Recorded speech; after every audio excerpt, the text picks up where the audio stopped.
So, tonight, we're doing something a little different. Instead of a grand battle or a dazzling hero, you step into satin slippers on polished marble floors, and you're not here to fight, no. You're here to stay silent. You're 16, maybe 17, your body still unsure in its woman shape, your thoughts not yet your own. But today, you've been wrapped in gold-threaded silk, lined with pomegranate oil, and marched across a courtyard so wide it seems to bend the horizon. You are about to become a queen, except no one tells you that queen doesn't mean power. Not here. Here, it means obedience, grace, and above all, quiet. They tell you your new name. It's different from the one your mother whispered when she tucked you in at night. This new name has a curl to it, foreign on your tongue. It's not meant to fit you, it's meant to fit the palace. You're seated on an embroidered cushion, ringed by women older than you, quieter than you, more dressed up and more worn down. One adjusts your veil, another rubs something powdery into your wrists, something that smells like crushed lilies and burnt almonds. The air is sweet and cloying. You try not to gag. No one explains what happens next. The ceremony is a blur. You nod when you're supposed to. You press your forehead to the floor when you're meant to. His hand lifts your chin. You look up at a face you'll one day call husband. Though tonight, he feels more like a particularly stern guest. A trumpet blares. You're married. That night, you sit alone in a room too large for one person. Its walls thick with tapestries and its silence even thicker. You hear footsteps. You hold your breath. They're not coming for you yet. There's a mirror across from your bed. A real mirror. The kind only royalty owns. You see yourself painted in candlelight. You try to recognize the girl there, but she's already vanishing. That's the beginning of it, not the power, not the pageantry, but the vanishing, historically speaking. Many young royal brides were sent from one kingdom to another as political offerings, often between the ages of 12 and 18. Some didn't speak the language of their new home. Some weren't even told where they were going until they arrived. You think of Catherine of Aragon, shipped from Spain to England, a child bride expected to anchor an empire. You think of Empress Elizabeth of Austria, barely more than a teenager when she was thrown into the Habsburg court, where her only job was to be beautiful and bear children. You lie awake, wide-eyed in the dark, wondering what job you've just been given. Outside, the court still hums with celebrations. You catch the tinny echo of a lute and someone laughing too loud. The world thinks your life has just begun. But here, on your first night as queen, you already feel centuries old. You whisper your real name under your breath. Just once. Just for you. It's funny historians still argue whether these young queens adapted or suffered in silence. Letters discovered centuries later reveal both formal reports written in flowery flattery and secret notes scribbled between sisters and governesses, describing unbearable loneliness. One noblewoman smuggled her words inside the hems of gowns sent back home. Imagine unpicking seams just to read a whisper. But back to you. You don't know any of this yet. You just know you're not allowed to speak unless spoken to, not allowed to eat unless served, not allowed to cry unless you can do it prettily and preferably behind a curtain. And here's the kicker, you still haven't met your mother-in-law. There's a joke among the older ladies that the true ruler of the palace isn't the king, but the king's mother. She, after all, picked you, and she'll be the one to decide whether you stay in favor or quietly disappear behind the garden walls forever. A life sentence served in a gilded cage. Your pillow smells like lavender and starch. Your hands still tremble. You wonder how long it will take for them to stop. So, before sleep creeps in, and it will, eventually you practice smiling. Not the kind you used to give freely to your cousins or your cat. No, this is a court smile, a polished, practiced, hollow little thing. You hold it in the dark, like a mask. trying it on again and again until it fits just right. And outside, beyond the arched windows and tall spires, the stars carry on as if nothing's happened. Morning comes not as light, but as sound. You're woken by a knock, firm and deliberate. Then the door opens without waiting for your answer. A line of women pours in, as if choreographed maids with trays, dressers with combs, someone carrying a tiny brazier burning fragrant wood. You blink, disoriented. The air is already warm, already scented with crushed cardamom and sandalwood. You sit up when the veil slips from your hair. "Good morning, Your Majesty," one says with a half bow.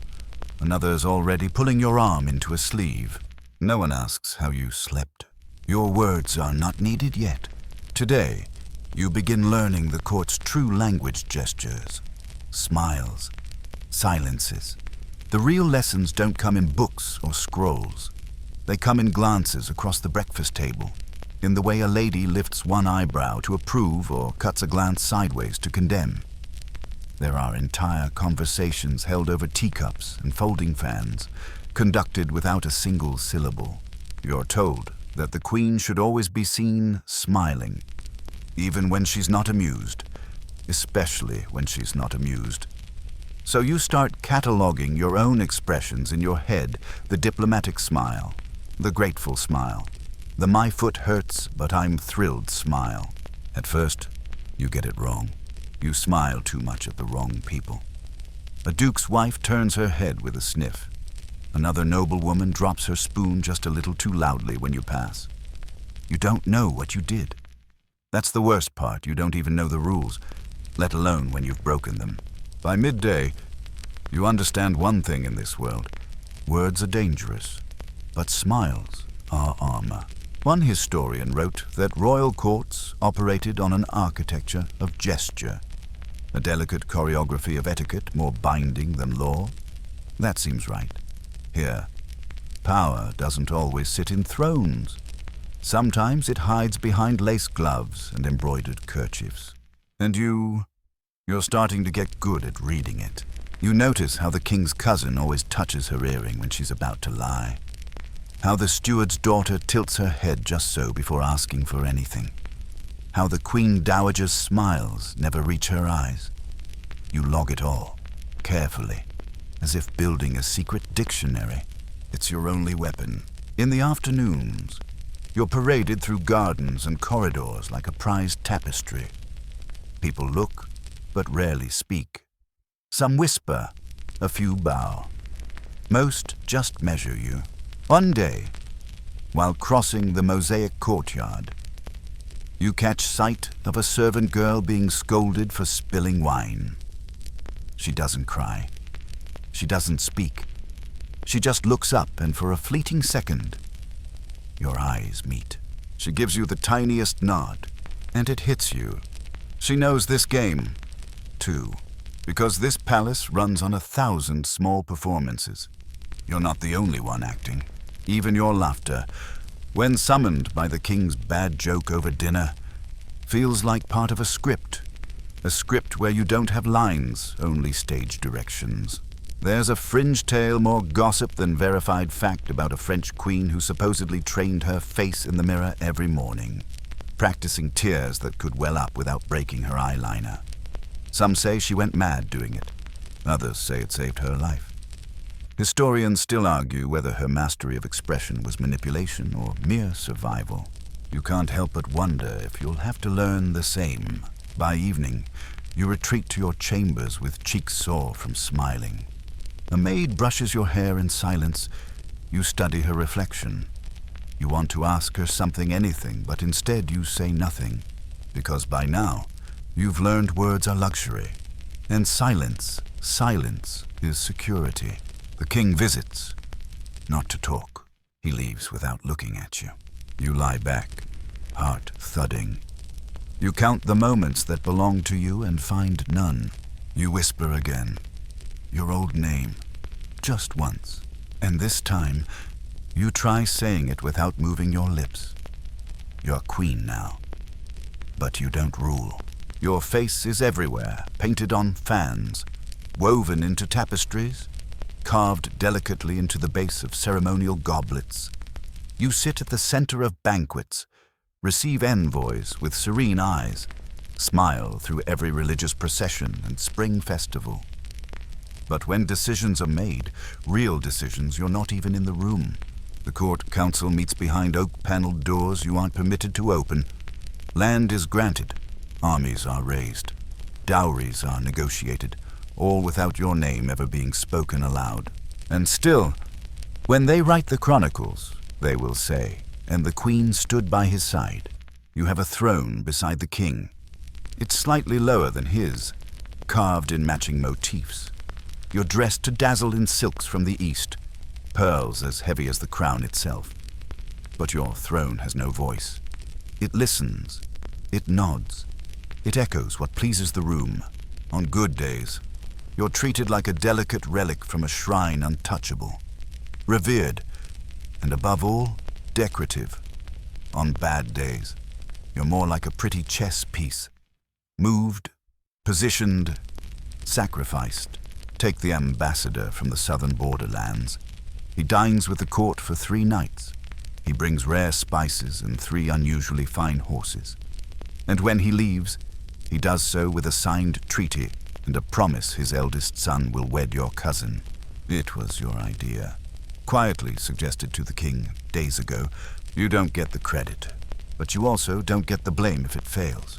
It's a twisted sort of power, not the authority to act, but the ability to nudge others into action without ever being seen. Historians sometimes call it soft power. You call it exhausting. You wonder if your predecessors ever felt this torn, craving influence, but fearing the spotlight it attracts. Some queens, like Anne of Bohemia, were praised for their gentle diplomacy. Others, like Marie Antoinette, were shredded by public opinion for daring to speak too freely. Historians still argue whether these women were puppets of the court or players in their own right. You sit in your chamber that night, fingers stained faintly with ink. You've taken to writing notes to yourself, secret letters addressed to no one. They're filled with the words you're not allowed to say out loud, opinions about the council's budget proposal, guesses at which noble woman is undermining your alliances, irritation at the king's fondness for wine. Sometimes you even draw little caricatures of the ministers. One has a nose shaped exactly like a gourd. No one will ever read them. But the act of writing makes you feel real. There's a rumor drifting through the palace that the queen of a neighboring kingdom attends meetings dressed as a man, hidden behind a carved screen. She speaks with a disguised voice, her ministers thinking her a distant advisor. It's probably fiction, like the one about the queen who secretly spoke 8 languages and advised generals from her bath. Still, you let yourself believe. Because believing, even in something absurd, is often the only kind of voice you have. At the harvest festival, your job is to smile through 12 straight hours of pageantry. You wave, hold children on your lap, accept tokens from farmers. You listen to speeches you didn't write in a language that isn't yours. At some point, your foot goes numb. You don't move. Later, as the sun dips and the drums swell, a little girl with wild curls tugs at your sleeve. You bend down. She holds out a tiny wooden carving, a lion, no bigger than your thumb. "It's for you," she whispers, eyes wide. You look sad. You blink too quickly. That night, you hide the lion under your pillow. The king doesn't come. He's away hunting, or brooding, or both. You sit in silence, running your fingers over the little lion's rough mane, and wonder if a queen has no voice. Does she have a self, or is she just a symbol people carry around, like a flag or a charm? The answer doesn't come, but you keep the lion close anyway. They call it the nursery, but it isn't yours. Oh, you're expected to visit it, smile in it, pose near its arched windows with your hands folded just right. You're expected to bear children for it to endure the long months of wait and sickness, the whispered prayers and public scrutiny. But once those children are born, They belong to the realm, not to you. Your first child comes after a dangerous labor that stretches into 2 nights. You hear your own screams echoing through the corridors. You grip a maid's arm so tightly she'll carry the bruises for days. The midwife tells you to be brave, as if that will keep your body from tearing. When it's over, they take the baby away before you've even seen his face. You lie in a bed soaked in blood and sweat and silence. Hours later, a minister, not the king, brings the news. A son, he says, beaming. The line is secure. He doesn't ask how you feel. Later, they let you see the baby. Briefly, swaddled in silk so thick you can't tell if he has your nose or your husband's chin. The wet nurse is already holding him. She will feed him, rock him, keep him warm at night. You will not. Historically, royal mothers had astonishingly little influence over their children's upbringing. In the French court, dauphins were raised entirely apart from their mothers, overseen by appointed governors and teams of tutors. Even Queen Victoria, who deeply loved her children, referred to her nursery as a distant part of her world necessary. But a part. Historians still argue whether this emotional distance was protection, protocol, or quiet heartbreak. You pretend to understand, to agree, to be grateful for the help. But your body aches for the weight that was just inside you. Days pass. You're allowed short visits, 10 minutes in the morning, 15 in the afternoon. You speak softly, though he doesn't understand yet. You whisper lullabies your mother once sang to you, but a nurse always hovers nearby, correcting your grip, adjusting your posture. You start to feel like a guest in the life you created. Then one day, you arrive at the nursery and find the wet nurse laughing. Your son is cooing, reaching for her earrings. He doesn't notice you've entered. That's the moment it happens. The cut. You smile. Of course, you lean in and kiss his forehead. But deep inside, a wall goes up. Something that was tender now becomes performance, and you hate yourself for it. A fringe court tale tells of a Byzantine empress who disguised herself as a maid just to spend a full night holding her baby. Some say it's apocryphal. Others swear it was recorded in the margins of a monastery diary, in a hand that trembled. Truth or not, it rings familiar. You imagine doing the same, sneaking past the guards, cradling your child in the soft hours before dawn, but you're watched too closely. And besides, you've been trained out of impulse. Instead, you pour that aching love into tiny gestures, a better blanket, a whispered request for lullabies from your homeland, a delicate charm hidden beneath his mattress. Your daughter is born 2 years later. This time, the disappointment in the council chamber is thick enough to smell. They wanted a spare, a boy. You are still recovering, still sore and weak, when the midwife informs you that the baby girl will not be raised in the same nursery. She will be sent to the Lady Chamberlain, she says, almost apologetically. It is the custom. You nod. You nod through everything now. You beg for 1 extra day with her. They give you 1 hour. You rock her in your arms. Her face pink and crumpled. She makes tiny bird-like sounds. You whisper again your own name, your real name, into her ear. A secret spell, hoping she'll carry it with her. Remember you. Become something freer. Then you hand her away. She doesn't cry. You do, but only once you're alone. You start to notice how often people talk about your beauty. Not your words, not your ideas, just your skin, your hair, the tilt of your eyes. You're praised for your posture, your complexion, your regal stillness, as if your body were a relic and your silence some kind of divine grace. You realize that the less you speak, the more beautiful they say you are. One afternoon, you're summoned to sit for another portrait, your 3rd this year. You're painted seated, slightly turned, hands folded just so. The artist mumbles about shadows and cheekbones. You ask, "Can I hold a book?" He hesitates. Perhaps just a flower.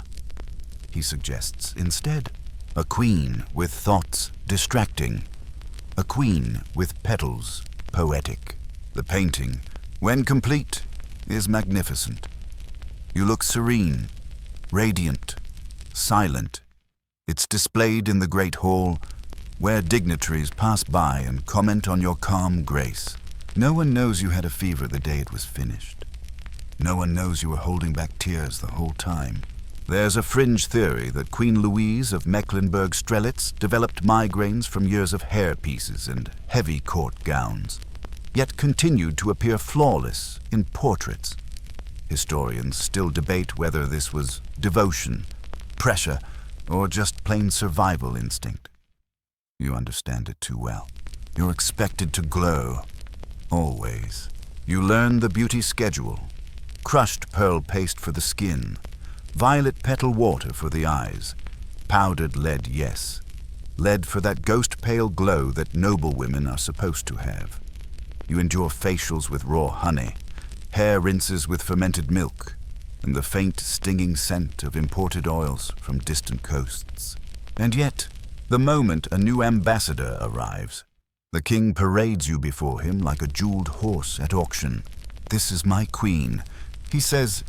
He doesn't mention your name. You smile. The ambassador smiles back, then quickly turns to the king.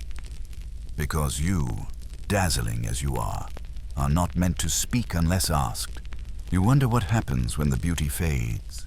Will they still listen to your silence then? One day, you overhear two younger ladies-in-waiting gossiping near the fountains.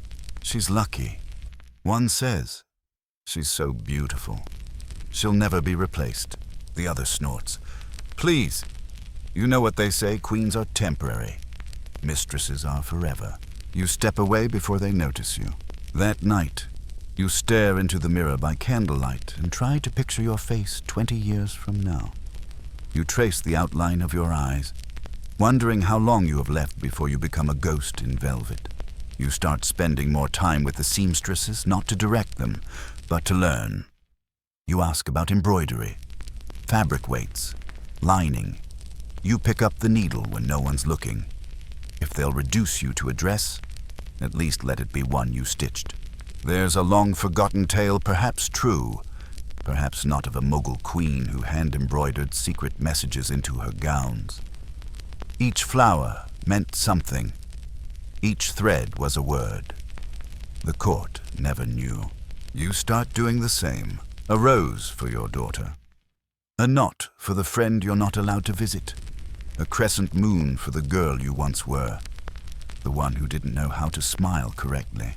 One day, a visiting noblewoman compliments your gown. So unusual, she murmurs, almost like it's speaking. You smile.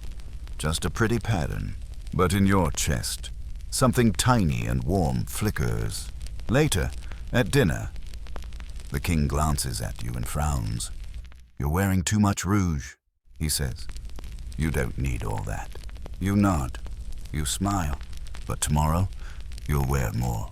Because if beauty is your burden, you'll decide how to carry it. The palace is a city of whispers, and the women carry most of them. You learn this not in grand ceremonies or formal greetings, but in the moments between when the maid adjusts your sleeve and leans in just a little too close. When the baker's daughter smuggles a note folded inside a warm, sweet roll. When a fan flicks open at the right time and a hand lingers just long enough to warn you not to eat the candied plums today. You never knew how loud silence could be until you heard the whispers hiding in it.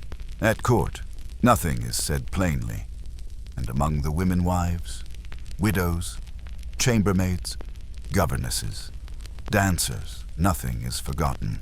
You begin to understand that your allies will not come from the throne, but from the ladies who orbit it. There's the lady of the ink, an aging noblewoman who no longer bothers with corsets and keeps a tiny inkwell tucked in her sleeve. She teaches you how to sign your name in 4 different languages, none of them your own. "It's not about knowing," she says, sipping tea laced with rose water. "It's about reminding them you can." Then there's the girl who brushes your hair each night. 17, quiet, eyes downcast until one evening, without warning, she whispers, "Don't wear the emeralds tomorrow. The Queen Dowager hates green." You smile. You wear pearls. From then on, you start listening more closely, not just to what's said, but to what isn't. The pause after someone mentions the new tax. The way no one looks at the king's cousin's wife when she enters the room. The sudden interest in the weather when a certain official's name is spoken. In the stillness of this world, information flows like perfume unseen, but everywhere. Historically, women at court often maintained private communication networks. Letters, embroidery, music, even the placement of tableware carried meaning. In Qing Dynasty China, palace women developed complex systems of favors and alliances through shared rituals.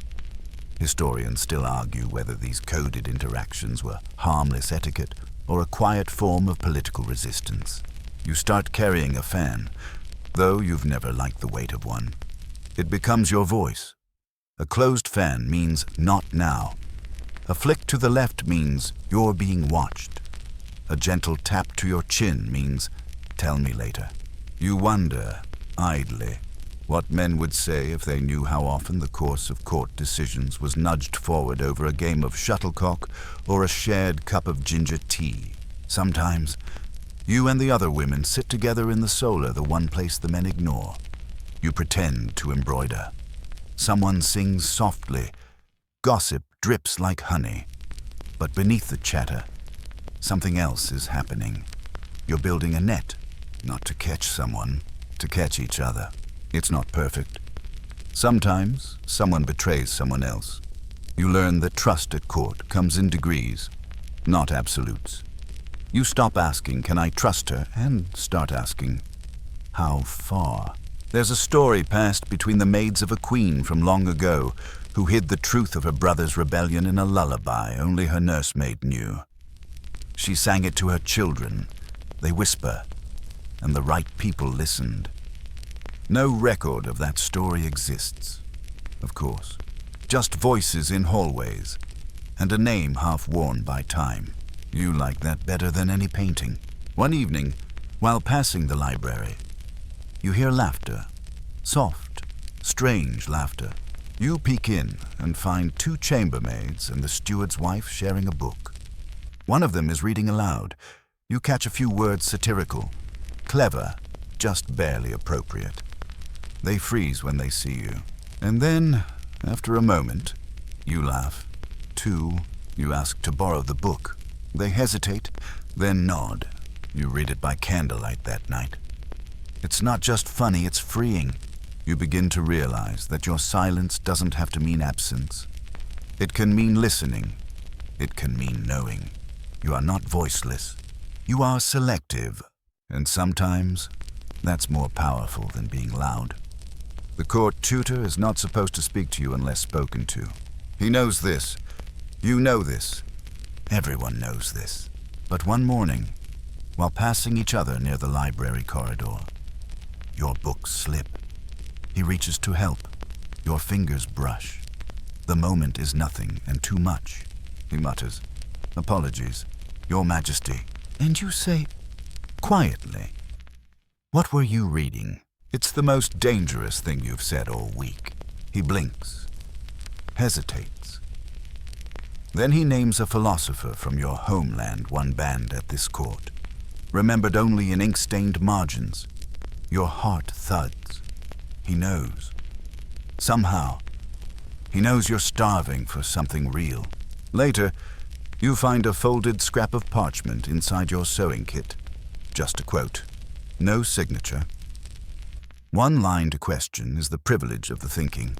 It's not a love note. It's an invitation. Historically, queens and educated women often formed subtle intellectual partnerships with tutors, clerics, or scribes, some platonic. Some whispered about behind closed doors. Empress Theodora was rumored to have exchanged political theories with her husband's advisors in private notes. Historians still argue whether these relationships were emotional lifelines or calculated maneuverings.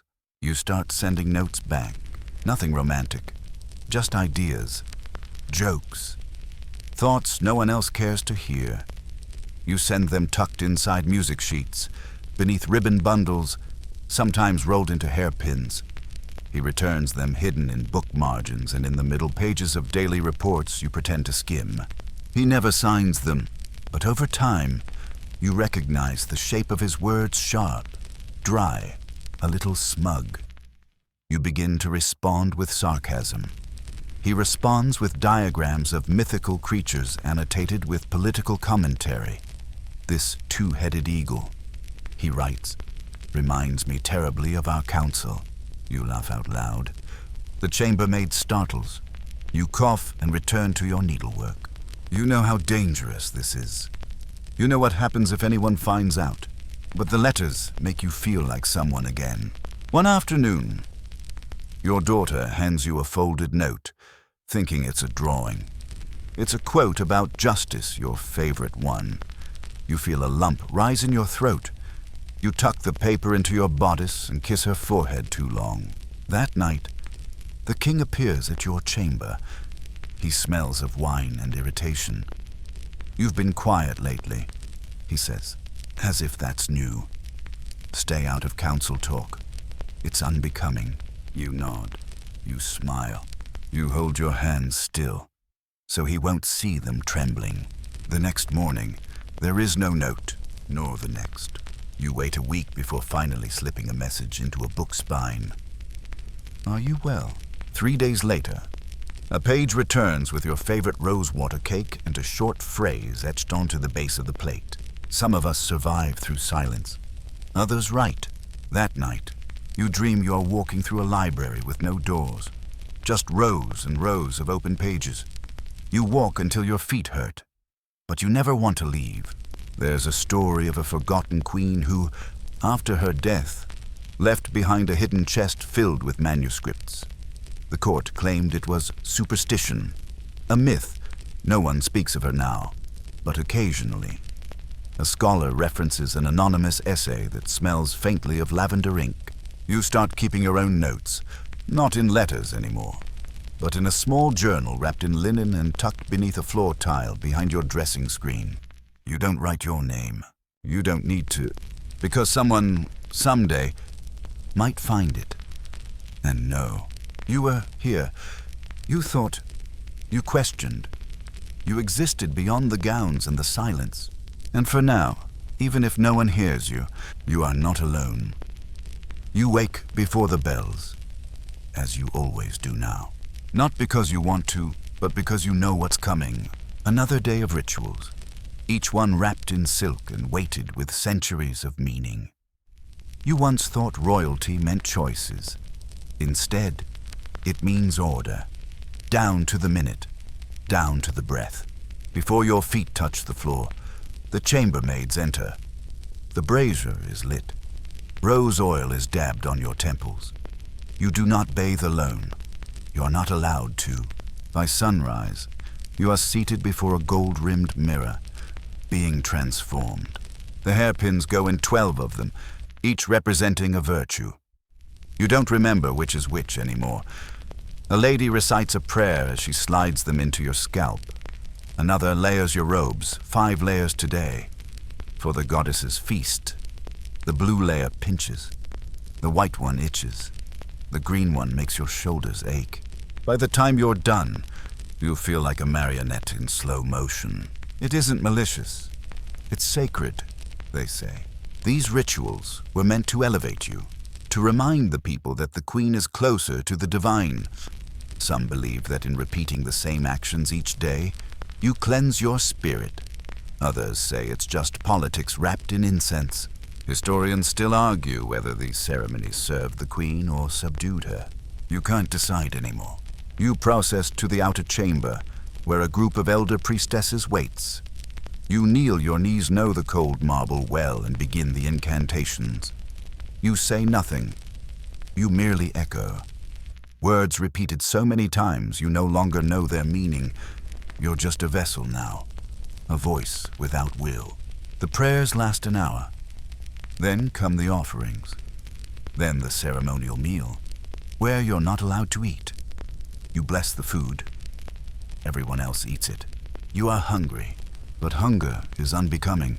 After the rituals, you retreat briefly to your study. You close the door. You exhale. 2 minutes of silence. That's all you get. Then the knock. It's time for the audience chamber. You walk down the corridor with your ladies. You're not allowed to walk alone. Along the way, you pass a mirror, one you've passed 100 times. Today, for no reason, you glance and you don't recognize yourself. Not in the tragic, poetic sense. You literally don't recognize the woman staring back. The face is yours, but not yours. It's a portrait painted in too much color and no soul. Your spine is too straight, your lips too still.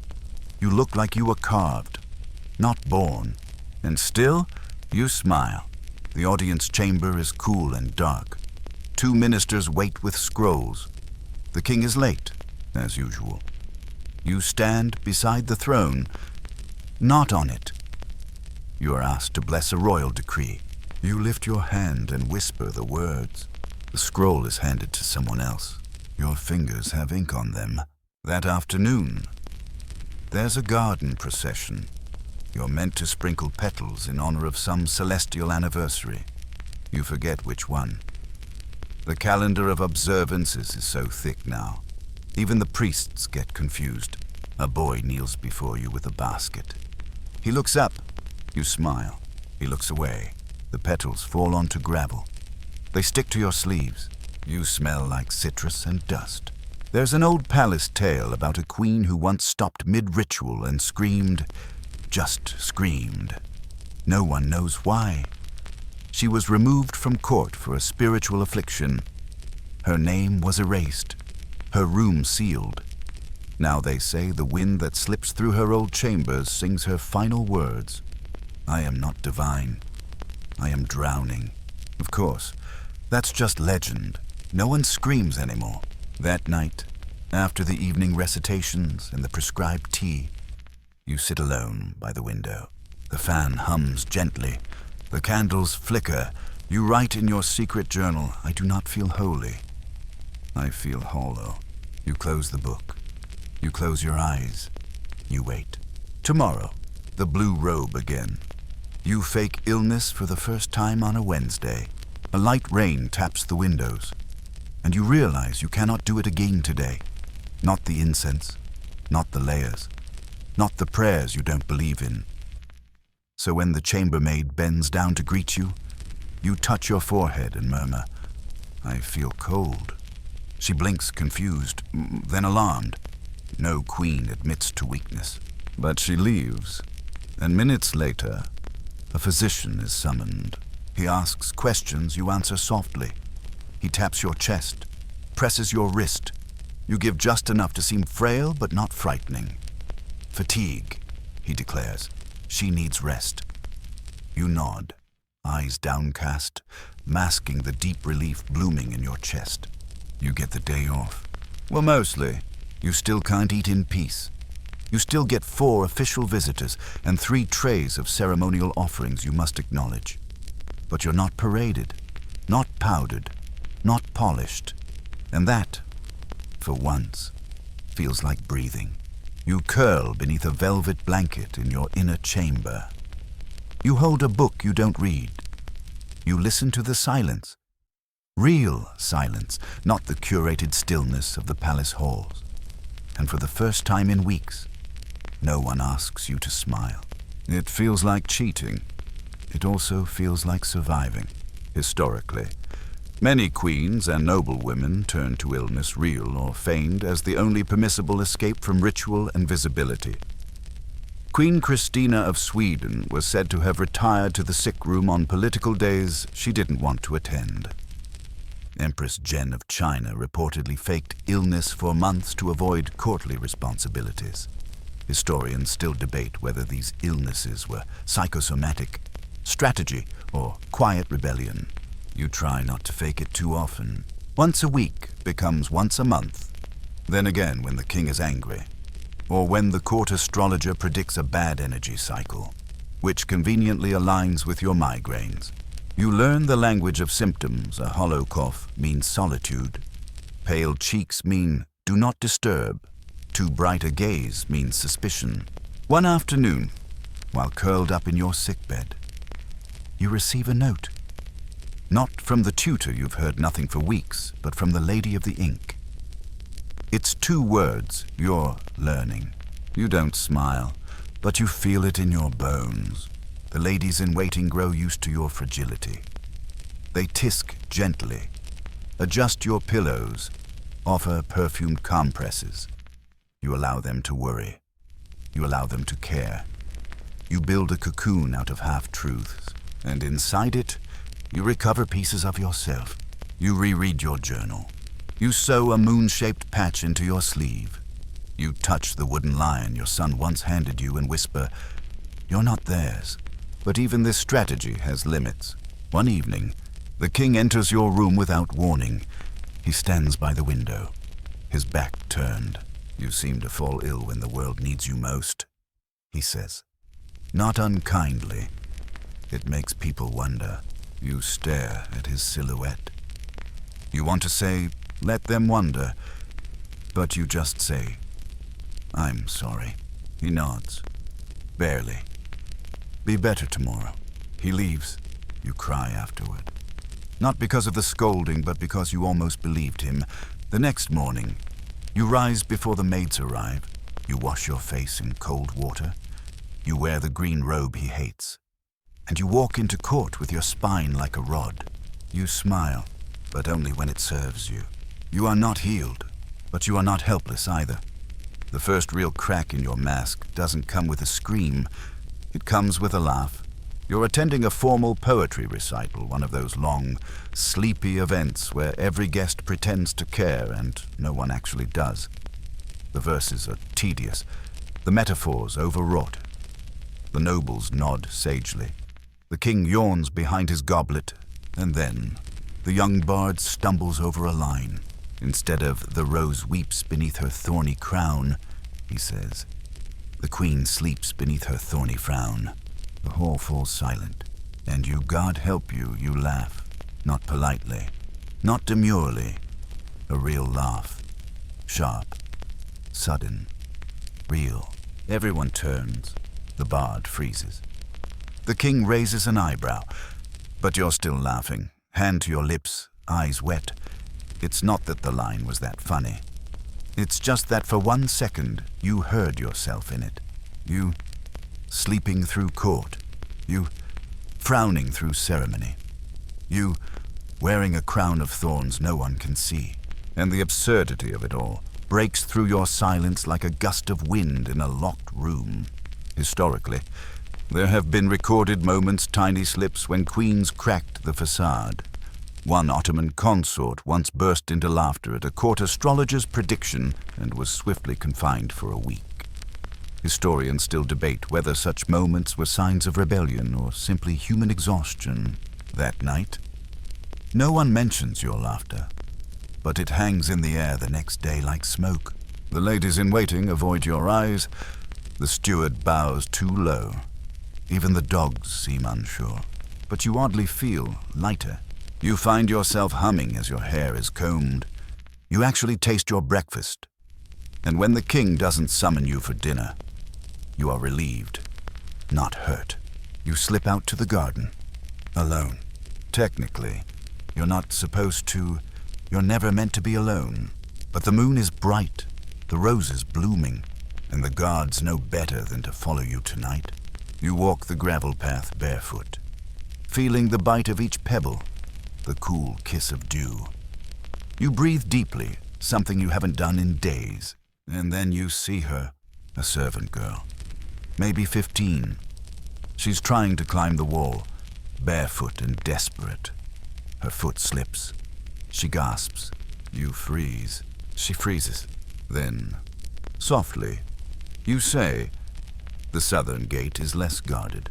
She stares. You nod. She nods back. You never speak of it again. But that night, you lie awake, your heart galloping not with fear, but with something else. A sense that you have just done something unapproved, unsanctioned, untold. You were not queen. You were not wife. You were not daughter of diplomacy. You were a woman. And a woman made a choice. There's an old myth half believed, half buried of a queen who once unlocked the gates to her own harem and let 3 girls escape into the hills. No records survive, but a single vase, recovered centuries later, shows a crowned woman holding an open door. Her eyes cast west. No one knows who painted it, but it remains unsigned. You fall asleep that night humming the bard's line. The queen sleeps beneath her thorny frown, but not tonight. Tonight, you do not sleep. You bloom. The queen is always watched, but now you begin to watch back. You sit in meetings and notice how the steward shifts his stance when the king is displeased, how the foreign envoy never finishes his wine, how the bishop's apprentice keeps glancing toward the east window waiting, maybe, for someone who never arrives. You realize the court is not a fortress. It's a theater, and everyone is terrified of missing their cue. So you learn the script, line by line, but then you start rewriting it. At first, it's subtle. You place a certain lady beside a certain general at a feast, and 2 weeks later, they're negotiating a policy over pheasant stew. You send a handkerchief embroidered with stars to a court musician who's been singing increasingly seditious verses, and the next ballad he composes praises the queen's celestial grace. No one traces it back to you. Of course they don't. Queens don't do things. Queens are things. That illusion is your shield. Historically, there are stories of queens who shaped empires not by decrees, but by direction. Catherine de' Medici was said to orchestrate alliances through weddings and wardrobes. Empress Nur Jahan of the Mughal Empire issued imperial orders without ever claiming authorship. Historians still argue whether they were puppeteers or simply women finding cracks in the walls around them. You find cracks, too, one in the form of an overtalkative maid whose cousin works in the treasury, another in a tax report buried under silk swatches in the council archive.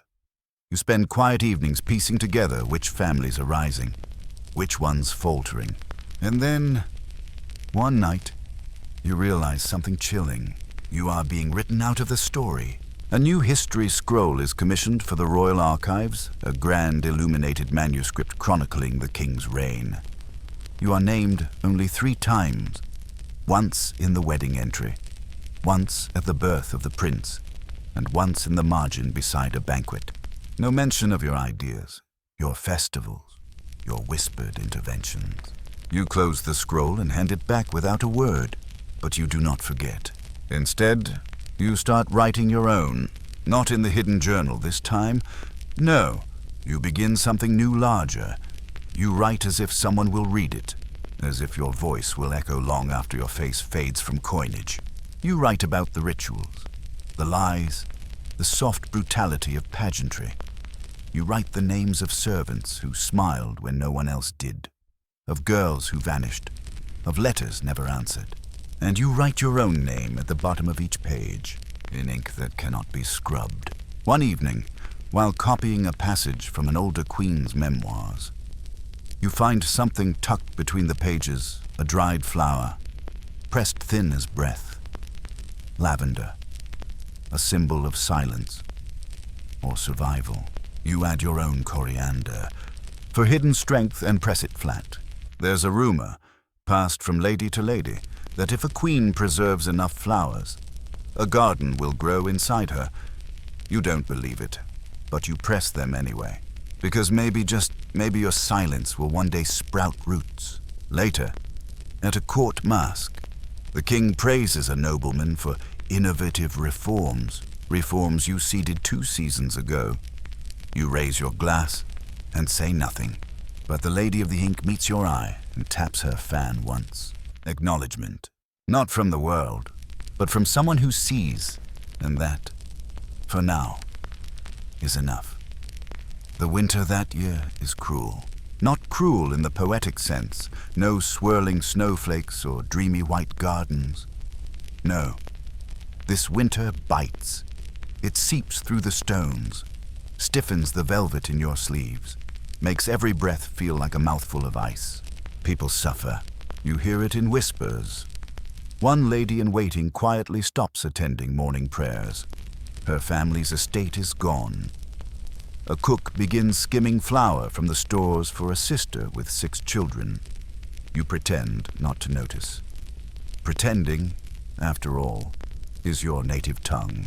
But you do notice, and one night, you write the word. What use is a queen who cannot warm her people? The next morning, you ask to visit the monastery kitchens. Everyone is shocked. Queens don't go near soup pots. Queens fund soup pots. But you insist. You wrap yourself in fur, take the southern steps, and descend into the stone corridors. You expect cold stares. You get confusion. And then, oddly, respect. You stand there, yes? You beside iron cauldrons and spice jars, stirring slowly, asking names. You greet the scullery maid as an equal. You make small talk with a boy who's never spoken to royalty in his life. You even manage to smile when a flake of barley sticks to your cheek. That moment, somehow, makes it into the gossip circuit by nightfall. They call you the Queen of Lentils, meant as a joke. You take it as a badge, because for once, you did something tangible. Historically, queens have stepped outside their ceremonial roles during crises, often quietly. Eleanor of Aquitaine was rumored to intervene in food distributions during famine. Maria Theresa of Austria visited hospitals under disguise. Historians still debate how much of this was myth, theater, or truth, but the idea of a queen taking action lingers like warmth on frozen fingers. That evening, the king is annoyed. What were you doing in the kitchens? You say, learning how my people survive. He scoffs.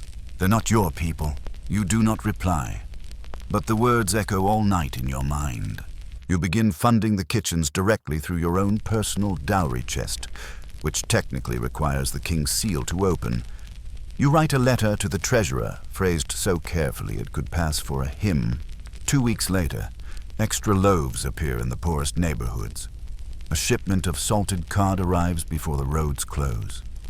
You never claim credit. You let the warmth speak for itself. The court disapproves.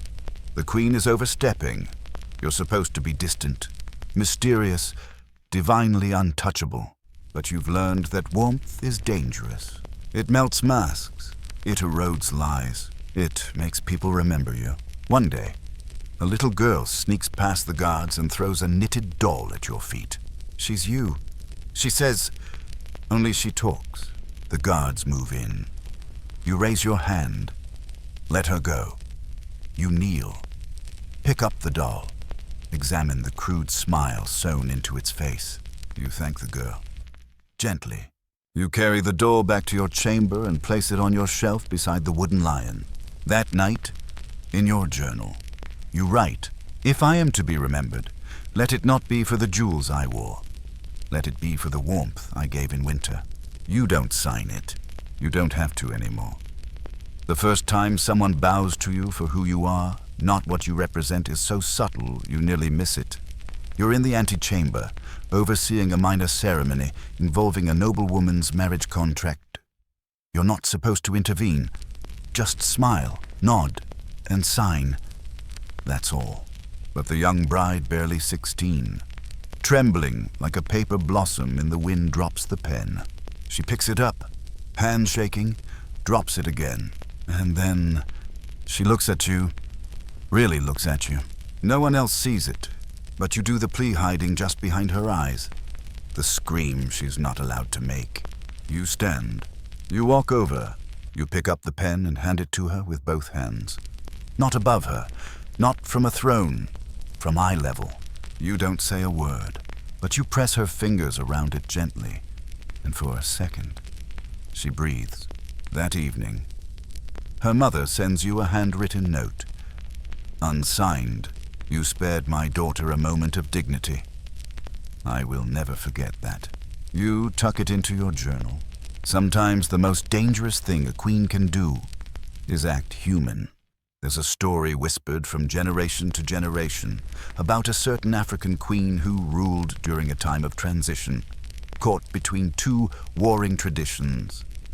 One night, rather than issue a decree, she simply refused to speak. Her silence threw her court into a frenzy. Meeting stalled. Alliances crumbled.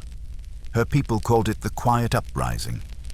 Historians still argue whether it was accident or genius. Either way, she was never ignored again. You think about that more and more. Not about silence, no, but about choosing your moments. You begin to shape your legacy, not with speeches or declarations, but in the deliberate scattering of kindness like seeds. You intervene when no one expects it. You ask names. You remember birthdays. You know how many children the laundress has, how long the stable boy has limped. People begin to see you not as divine, but as real, and it scares them. You overhear a duke muttering to his wife. She's getting too close. The wife replies, yes, and that's why they love her. One morning, an elderly maid collapses in the hallway. While others gasp and call for help, you drop to your knees beside her. You hold her hand. You tell her you're staying. She survives. 3 days later, the entire maid staff leaves a bouquet at your door. No note. Just rosemary and sage herbs for memory and wisdom. You crush one in your fingers and press it to your lips. You do not cry. You are learning the art of stillness that means something. You visit the kitchens again. You write to a midwife in a distant province, asking about the infant mortality rate. You offer to fund new linens, better herbs, better tools. No announcement, just action. And slowly, things shift. The palace guards nod to you with something more than duty. The gardeners start planting jasmine, your favorite, without being asked. The little girl who gave you the doll returns, this time with her mother. They don't speak. They just look at you and smile. You still attend ceremonies. Still wear the weight of the crown like a second school. But you've built something else underneath the velvet and veneer, a network of quiet gratitude. You wonder what would happen if you did speak. Really speak. Not in courtesies, but in truths. You're not ready yet, but you're getting closer.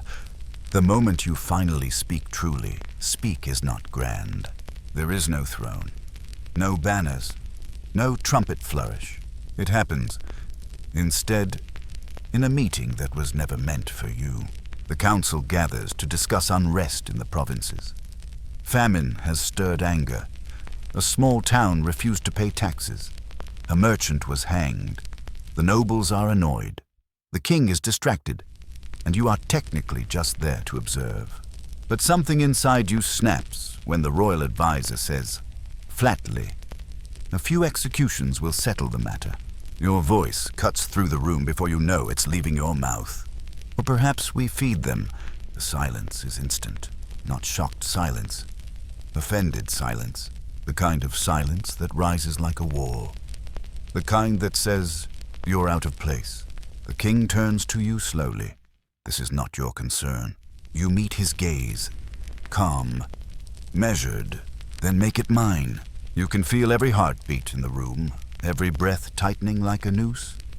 But you go on. If our people are starving, they will revolt. And not because they are treasonous, but because they are human. Hanging them won't restore peace. It will only deepen hunger. You let the last word hang. No one speaks. And then, an elderly noblewoman, whose name most forget, murmurs, she's right. It's not agreement. Not really. But it's an opening, historically. Queens who spoke out in council chambers were rare and often punished for it. Anne of Austria's interventions during the Fronde uprisings earned her both admiration and political exile. Historians still argue whether these women were reckless or revolutionary. Either way, The cost of speaking was always high. You walk out of that meeting different. You know the king is furious, his jaw clenched, his pride bruised.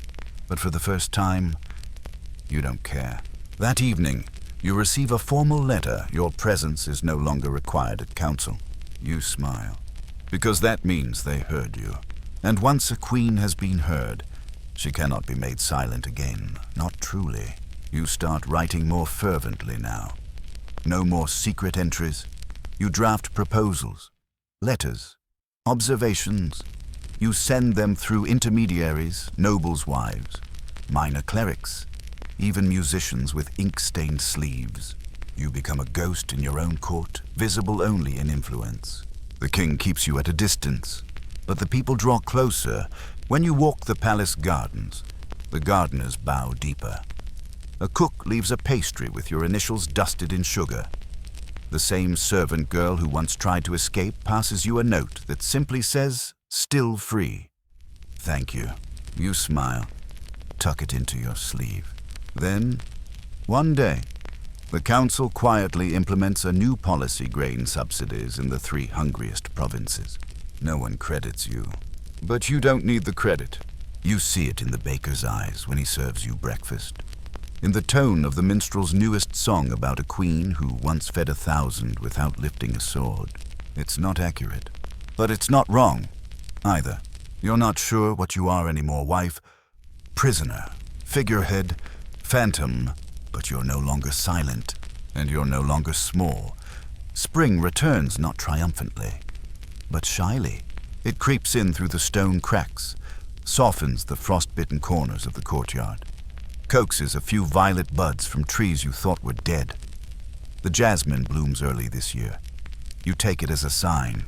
You spend your mornings walking slower, not because you're tired, but because you want to notice things. A bee hovering in a windowsill, the lace unraveling at the edge of your oldest shawl, a maid humming a lullaby in a language you haven't heard in years. You are no longer just watching. You are seeing. The king rarely speaks to you now. He attends his banquets, signs his scrolls, rides out with his falcons. You are present at the feasts, but seated farther away. You used to care. Now, you find comfort in the distance. Power doesn't always need a throne, it needs only a memory. You've become that presence. Not loud, but unavoidable. And then, something you don't expect. One of the junior scribes, a boy with crooked teeth and ink-stained cuffs, hands you a package as you pass the library. "For you," he says quietly. From the tutor, you freeze. You thought he was gone, silenced, vanished into the palace's endless corridors. You open it that night, inside a single page, torn from a banned philosophy book. On it, a phrase is underlined in red. A queen without a voice is still a storm waiting to rise. No signature, no need. You tuck it into your journal. Not hidden this time, displayed, proudly. There's an old tale you once heard of a queen who planted an entire grove in secret, one tree for every woman she couldn't save. It is said that the grove still stands, whispering at dusk, the trees bending as if listening to something only they can hear. You don't know if it's true, but now, you believe it could be, because every day, more people begin to bend, not in submission, but in recognition. The guards who used to stiffen at your approach now soften. The noble women who once gossiped now seek your gaze, and the children, they no longer look away. They wave. You spend your final journal page writing not a secret, but a blessing. To the girl after me, may you never have to trade your voice for peace. But if you must whisper loudly, someone will hear you. You sign it with your name. Full. Because it belongs to you, even if history tries to erase it, even if the palace never carves it in stone, even if the world forgets your face. Your name was never the crown. It was the echo that remained. The palace grows quiet now. You sit at the window one last time, watching the moonlight stretch across marble floors, worn smooth by centuries of footsteps. Your breath moves slowly, evenly, like the turning of pages you've already read, but still love beyond the walls. The jasmine still blooms. The kitchens glow with late firelight. Somewhere, a child is being rocked to sleep with a story that might include your name. You rest your hand over your heart, not to check the beat, but to feel the warmth that still lingers there. The warmth you built. Quietly, patiently, without reward. The world might never know the truth of you, but someone always will. In a pressed flower tucked between pages. In a phrase passed from one servant's lips to another. In the soft defiance stitched into the hem of a gown. The queens without voices were never voiceless, only unheard. But you whispered. You laughed. You watched and waited. And in the end, you were not silent. You were a lullaby hummed behind locked doors. A truth written in invisible ink. A woman who chose not to disappear. So rest now. The story doesn't end here. But tonight it's enough. Close your eyes. Let your breath slow. Let the darkness cradle you. And if the walls remember anything at all, let them remember this. You were never just a queen. You were the echo and the storm.